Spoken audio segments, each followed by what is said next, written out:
نحمده ونصلي على رسوله الكريم أما بعد فأعوذ بالله من الشيطان الرجيم بسم الله الرحمن الرحيم قال الله تبارك وتعالى إن عدة الشهور عند الله 12 شهرا في كتاب الله يوم خلق السماوات والأرض منها 4 حرم ذلك الدين القيم صدق الله مولانا العظيم وصدق رسوله النبي الكريم ونحن على ذلك لمن الشاهدين والشاكرين والحمد لله رب العالمين۔ ویسے تو پورا کا پورا سال اور اس سال میں موجود 12 کے 12 مہینے اور ہر مہینوں میں موجود 30 دن سب کے سب اللہ رب العزت ہی کے پیدا کردہ ہیں،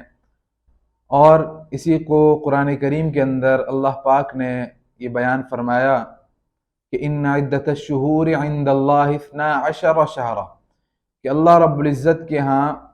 مہینوں کی گنتی وہ 12 ہے۔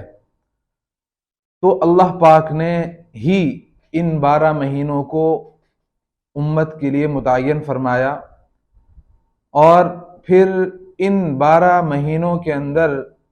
بعض ایام ایسے ہیں جن کو اللہ رب العزت نے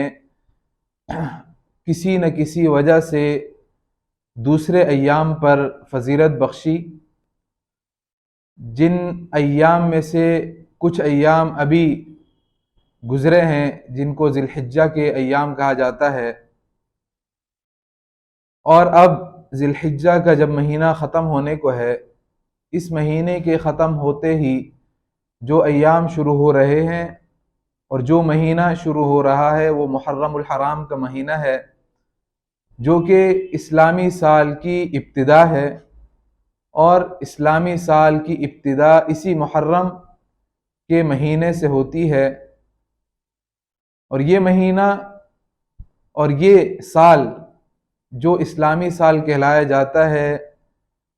اس کو حضرت عمر رضی اللہ تعالی عنہ کے دور میں اس کی ابتدا ہوئی، اور اس کے لیے بھی باقاعدہ حضرت عمر رضی اللہ تعالی عنہ نے صحابہ کی شورا کے ساتھ مشورہ کرنے کے بعد، کئی آراء سامنے آنے کے بعد، ان آراء میں سے ایک رائے یہ تھی کہ اس اسلامی سال کی جو ابتدا ہے وہ ہجرت مدینہ سے کی جائے، ہجرت مدینہ کے بعد سے اسلامی سال کی ابتدا کو شمار کیا جائے۔ 4 قسم کی آرائیں وہ سامنے آئی تھیں کہ اسلامی سال کی ابتدا یا تو آپ علیہ الصلوۃ والسلام کی ولادت سے کی جائے، یا اسلامی سال کی ابتدا آپ صلی اللہ علیہ وسلم کی وفات سے کی جائے، یا اسلامی سال کی ابتدا نبوت سے کی جائے، اور یا اسلامی سال کی ابتدا وہ ہجرت مدینہ سے کی جائے۔ تو حضرت عمر رضی اللہ تعالی عنہ کے دور میں اس بات پر شورا قائم کی گئی، اور بڑے بڑے اکابر صحابہ کرام رضوان اللہ علیہ مجمعین کے سامنے اس بات کو رکھا گیا، اور اس بات پر فیصلہ کیا گیا کہ اسلامی سال کی ابتدا وہ ہجرت مدینہ سے کی جائے گی۔ تو اسلامی سال جب شروع ہو جائے تو اس سال کی ابتدا کے ساتھ امت کے لیے کیا احکامات ہیں، اور کیا وہ طریقہ ہے جو امت کو سر انجام دینا چاہیے، کون سے عمل امت کو کرنے چاہیے۔ جب کبھی نیا سال یا نیا مہینہ شروع ہوتا تو آپ صلی اللہ علیہ وسلم باقاعدہ چاند دیکھنے کا اہتمام فرماتے، صحابہ بھی چاند دیکھنے کے لیے جمع ہوتے، اور چاند جب نظر آ جاتا تو آپ صلی اللہ علیہ وسلم باقاعدہ دعا فرماتے خیر و برکت کے لیے، اور دعا کے الفاظ حدیث مبارکہ کے اندر منقول ہیں کہ آپ صلی اللہ علیہ وسلم دعا فرماتے اللہم احلہ علینا بالیمن والایمان والسلامت والاسلام ربی وربک اللہ۔ آپ حضرات کو معلوم ہوں گے الفاظ، لہٰذا ایک کام تو امت کو یہ کرنا چاہیے کہ جب کبھی مہینہ اختتام کو پہنچے، اسلامی مہینہ اختتام کو پہنچے، تو نئے مہینہ شروع ہونے سے پہلے چاند دیکھنے کا اہتمام کرنا چاہیے، اور جب چاند نظر آ جائے تو چاند نظر آنے کے بعد جو مسنون دعا ہے اس کو پڑھیں، تاکہ آپ صلی اللہ علیہ وسلم کے مسنون طریقے پر اگر ہم اپنے نئے مہینے کی ابتدا کریں گے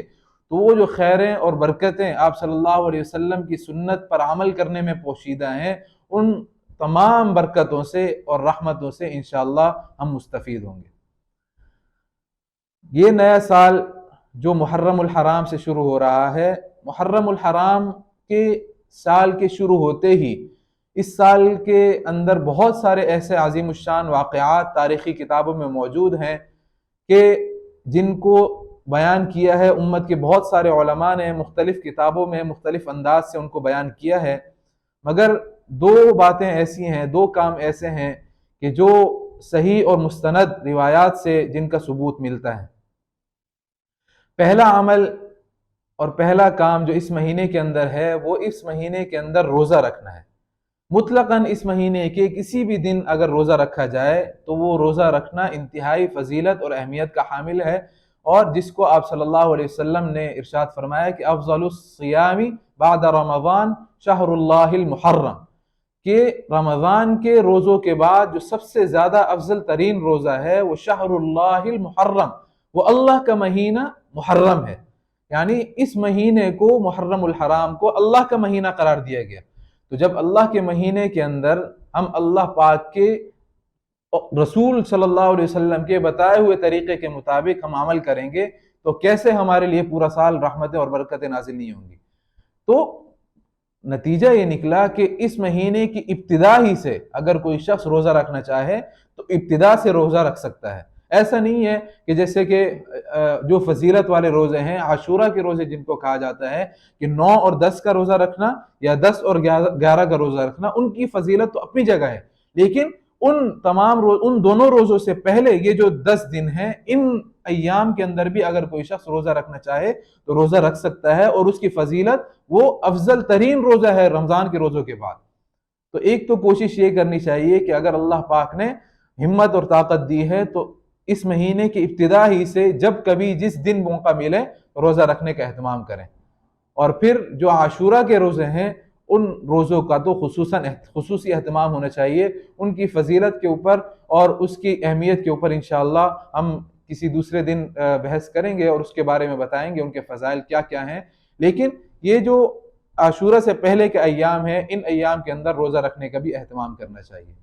اور دوسرا جو اہم کام جو واقعات سے اور مستند اور صحیح روایات سے ثابت ہوتا ہے وہ یہ ہے کہ ان ایام کے اندر اور خصوصاً عاشورہ کے دن آپ صلی اللہ علیہ وسلم نے ارشاد فرمایا کہ من وسع علی عیالہ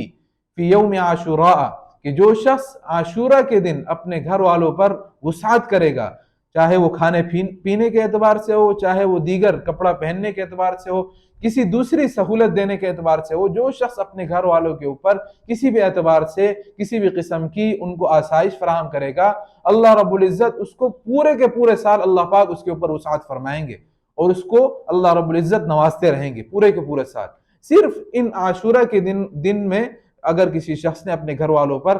یہ آسائشیں اور یہ وسعت اپنے گھر والوں پر اختیار کیا اگر کسی شخص نے، تو پورا کا پورا سال اللہ پاک اس کو نوازتے رہیں گے۔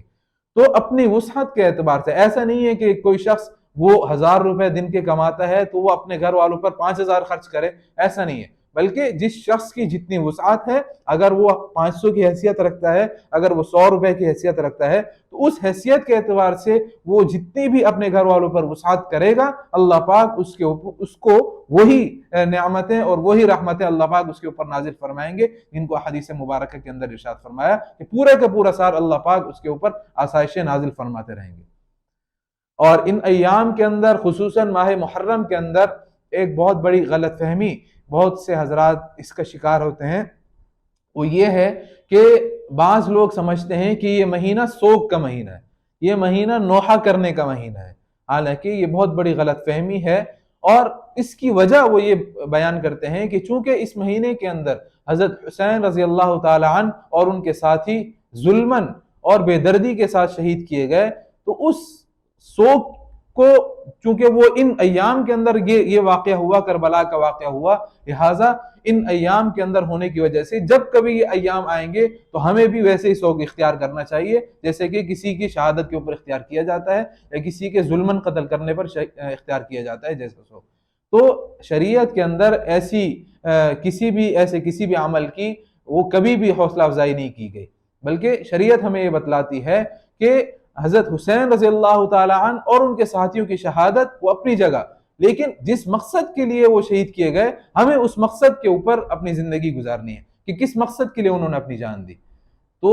کسی بھی صحابی کی شہادت، اگر کسی صحابی کی شہادت کو بنیاد بنا کر ہم سوگ منانا شروع کر دیں تو ہمارا تو پورا کا پورا سال ہی وہ سوگ منانے میں گزر جائے گا۔ پورے کے پورے سال کسی ہر دن کوئی نہ کوئی صحابی، وہ آپ صلی اللہ علیہ وسلم کے زمانے سے لے کر آپ صلی اللہ علیہ وسلم کے ساتھ جہاد کرتے کرتے کتنے غزوات میں کتنے صحابی شہید ہوئے،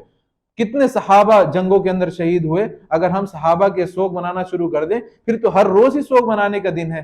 پھر ہر روز ہی ہم نوحہ کرتے رہیں، تو ایسی بات نہیں ہے۔ بلکہ ان ایام کے اندر سوگ منانا اس کی شریعت نے حوصلہ شکنی کی ہے۔ اگر کوئی شخص ان افعال کو